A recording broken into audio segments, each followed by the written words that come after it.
Bang Egi, tolong isikan air Bang Egi. Tunggu lo ya. Lagi nak sekak ah. Abang ni biasa gak bisa sepandai abang ni. Bang, tolong masukkan ke dalam bang. Bang Gik sibuk ni, bantu Bang Man ya. Sok saya bawa abang ni, biasa-biasa kak. Bang, tolong hantar ambil sana bang. Tunggu lo, motor lagi dicuci. Berubah dah abang ni, tak can.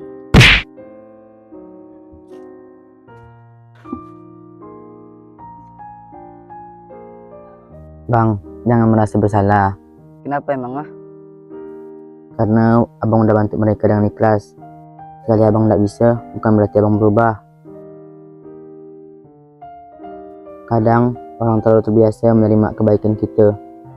Sampai dia menganggap bahwa kebaikan itu berubah menjadi sebuah tuntutan. Abang haus ke?